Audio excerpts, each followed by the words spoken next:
state-of-the-art infrastructure, smart green campus, globally certified labs, KL deemed to be university. చెప్పండి ఇంకా మీరు ఎలా feel అవుతున్నారు మీ బాబుకి ఉద్యోగం రావడం? అండి చాలా సంతోషం. చాలా రోజుల నుంచి మేము వెయిట్ చేస్తున్నాం ఉద్యోగాలు కావాలని. ఈ గవర్నమెంట్ ఒకేసారి 191 ఉద్యోగాలు ప్రకటించారు. వాళ్ళందరికీ ఇక్కడ ఇప్పుడు అడ్మిషన్ పత్రాలు ఇచ్చారు. అందులో మా బాబు కూడా వచ్చింది. చాలా సంతోషం అండి. అంటే స్టేట్ మొత్తం ఈ 191 సరిపోతాయి అంటారా లేదంటే ఇంకా మీకు ఏమైనా వేకెన్సీ ఇంకా ఉన్నవి, అవి కూడా నెక్స్ట్ చేస్తామన్నారు. ప్రస్తుతం అయితే ఇవి ఇచ్చారు. మీ ఫ్యామిలీ మెంబర్స్ ఎట్లా ఫీల్ అవుతున్నారు మీ బాబు విషయం? చాలా సంతోషంగా ఫీల్ అవుతున్నాం అండి.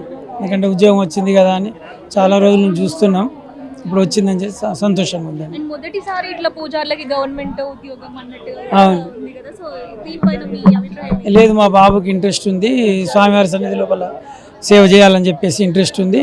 చాలా రోజులు చూస్తున్నాడు ఆయన కూడా. అందుకని చెప్పేసి ఇప్పుడు చాలా హ్యాపీగా ఫీల్ అవుతున్నాడు. నాకు యాదగిరిగుట్ట అసిస్టెంట్ పాచక పోస్ట్ వచ్చింది. నాకెంతో సంతోషంగా ఉంది. ఎవరికైనా థ్యాంక్ యూ చెప్దాం అనుకుంటున్నారు? థ్యాంక్స్ టు మా బ్రదర్కి.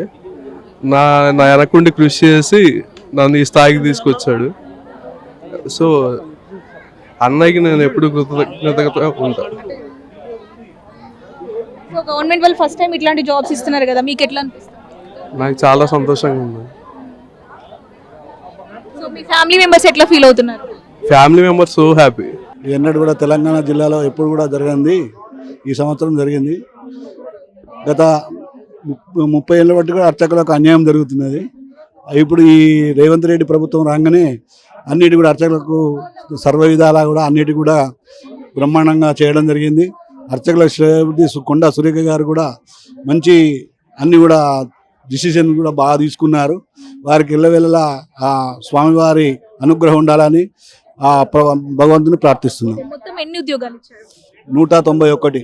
అంటే స్టేట్ వైడ్ గా ఈ 191 సరిపోతాయి అంటారా లేదంటే? లేదండి, ఇంకా ఉన్నాయి. ఇప్పటి వరకు అయితే కొన్ని ఇచ్చారు. మళ్ళీ తర్వాత కూడా ఫిల్అప్ చేస్తారు. భద్రాచలం రాముల వారి సన్నిధిలో, సీతావారి సన్నిధిలో భద్రాచలంలో వచ్చిందా? భద్రాచలం పోస్ట్. సో ఎప్పటి నుంచి వెయిట్ చేస్తారు మీరు ఉద్యోగం కోసం? చాలా కాదు, నేను ఎక్కువ ధ్యానంకే ఎక్కువ కేటాయించాను. నేను పౌరవచనంలో ఉన్నాను, ఖమ్మం. అది సో మీ కొడుకుకి ఉద్యోగం రావడం మీ ఇంట్లో వాళ్ళు ఎట్లా ఫీల్ అవుతున్నారు?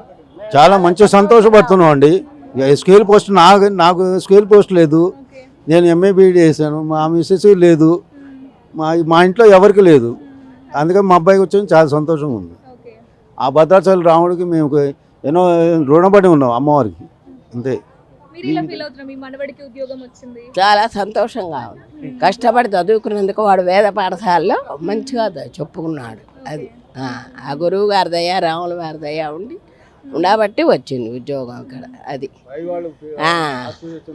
అది అందుకని మాకు చాలా సంతోషంగా ఉంది. మా అబ్బాయి ఏమో దుర్గా గుళ్ళో చేస్తాడు, కానీ అక్కడ అమ్మవారి గుళ్ళో. నేను విజయవాడ, మా అమ్మాయి వాడ ఖమ్మంలో ఉంటారు. మా అమ్మాయి కొడుకు అది అది వేదాన్నే నమ్ముకున్నాం మేము కూడా. అది సో వేదాన్ని నమ్ముకుని ఉన్న వాళ్ళకి ఇట్లా గవర్నమెంట్ సైడ్ నుంచి ఉద్యోగాలు ఇవ్వడం ఇదంతా మీకు ఎట్లా అనిపిస్తుంది? గవర్నమెంట్ గుర్తింపించారు. ఇప్పుడు బ్రాహ్మణ సంఘాన్ని గుర్తించారు, వెనక గుర్తించాలి. ఇప్పుడు హాయిగా ఉంది. మేము చాలా రుణపడి ఉన్నామండి. ఒక కుటుంబానికి ఆదరవు ఇచ్చారు మాకు ఆ రాముల వారి వల్ల. ఇప్పుడు లేని కుటుంబాలని ఇట్లా వృద్ధిలో చెందటం, అన్నిట్లో వేదాలను అభివృద్ధిలోకి తీసుకురావటం, మా బ్రాహ్మణ సంఘాలని గుర్తించటం అనేది మాకు చాలా ఆనందంగా ఉంది. వాళ్ళు నిండు నూరేళ్ళు చల్లగా ఉండాలి, ఇట్లానే జరగాలని అనుకుంటున్నాము.